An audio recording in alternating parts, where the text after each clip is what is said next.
Alright, so today we're going to put two harnesses and a harness bar in the student driver Mustang. So, let's get started, man. Alright, so when you order a harness bar and harnesses, this is what you're going to get. You're going to get one 49 to 54 inch universal harness bar. I'll put the links in the description. These two struts to hold it more steady and pin it to the floor of the car with these tie rod end looking things for adjustability. You're going to get a bunch of hardware with it. And what I went ahead and ordered was these 5-point cam lock harnesses. They had really good reviews on them, and for what I paid, they're actually really sturdy. So, two sides that go down by your waist. You got your upper body right here, and you have the one that goes down between your legs, which actually isn't detachable, which I like, so you don't lose the center cam lock piece. I got them in blue, but pretty sure they have them in red, black, and green, if I'm not mistaken. But yeah, that's everything you're gonna get when you order it. I ordered it, and it took them about a week to get here. So let's go ahead and start putting them in the car. Alright, so in my car, you pop off these little covers right here, and you have a torque screw for taking these out.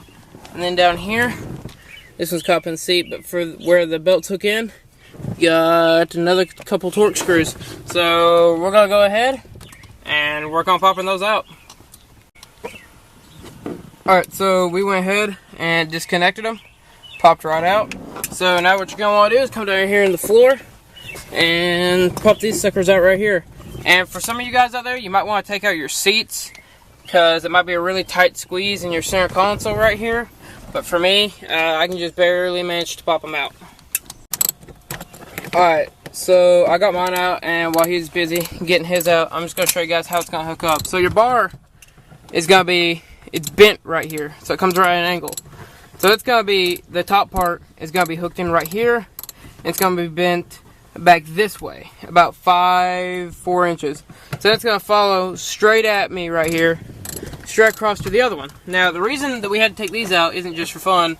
It's actually so those little things that look like tie rod ends I was talking about, they come down from the bar at about right at this point, and they follow straight down into here and brace it up. So, also, and once you get your harness bar in, I would not suggest putting on this just yet, because you can actually use that to hook in your harness right there. Alright, so now we've got the stock seat belts out, and I got the harness bar right here in my lap. And what we're looking at now is we have decided to keep the stock seat belts along with the aftermarket harnesses, just in case, you know, Officer Friendly decides to stop being friendly and calls you out on having harnesses, not seat belts, which probably won't happen. But if you get the right dickhead to pull you over, they probably will. So what you're looking at right here is actually the Aftermarket Hardware that came with your harness bar. So I'm going to get this out of the hole right here. And see this? It's a lot longer than this puppy right here, the stock one. Now the reason you're going to want to upgrade to the other hardware rather than keeping your stock bolt is because, alright, so imagine this is your stock bolt.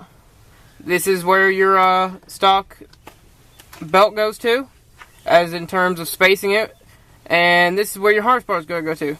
You're going to have that much thread holding your life in its hands. I would much rather have this longer bolt and have that much thread. It just makes me feel a lot safer. You don't have to upgrade your hardware to the stuff that came with, but, you know, why the hell not? Alright, so we got it bolted in right here. Now we gotta do the struts. I got this strut done right here to right here, and the reason that we couldn't have it flipped going that way, some people's cars may go that way, but our seat's gonna be way too close to this bar, and people aren't gonna be able to ride in it if I don't have it flipped. But what I did was this thing right here, this belt, I bolted this into where that goes, and now it's sturdy as the day is long. So, what do you think, Josh? I approve. Thinking just a few more bolts? A few more bolts. Hell yeah, hopefully we'll have it here in a minute, but we're going to go ahead and get this strut hooked up and wrap the belts. So when we get to the next step, hit you up. Alright, so now, as you can kind of see, I got it all set up. Last thing I'm going to do after I get the other side on is show you guys how to wrap these. As you can obviously tell, I haven't wrapped it up there yet. But I'm going to show you guys how here in a minute. But I just wanted to show you guys how I got these sides and such hooked. It's right here.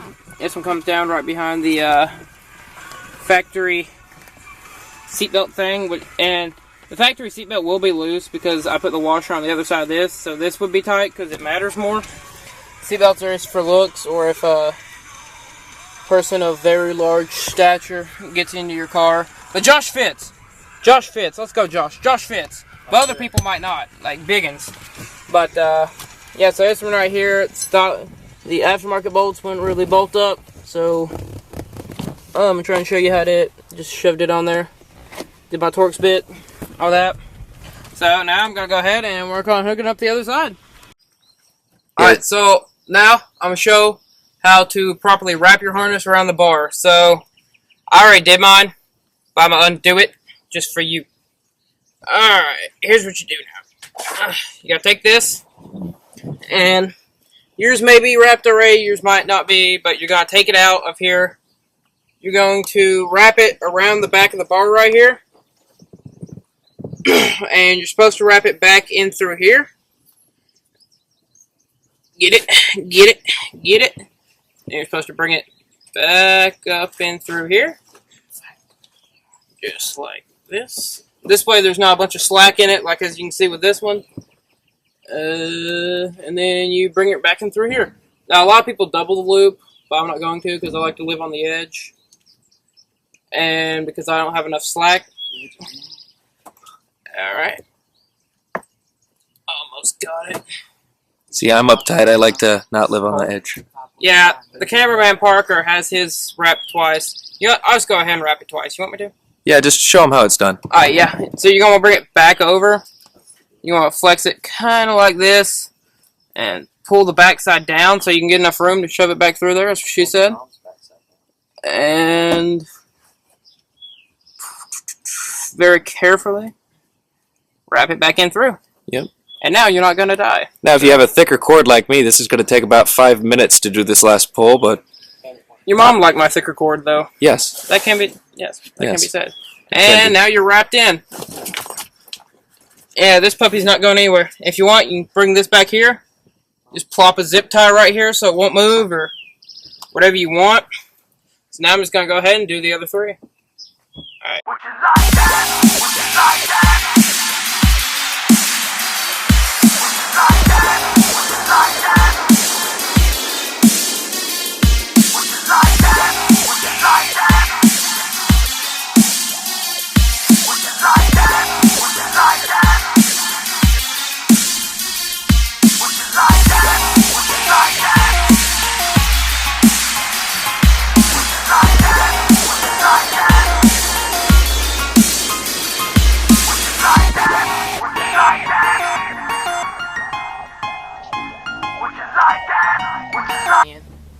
Alright guys, thank you for watching.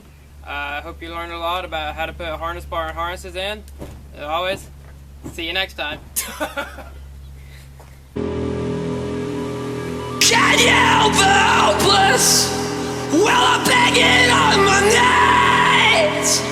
Can you save my bastard soul? Will you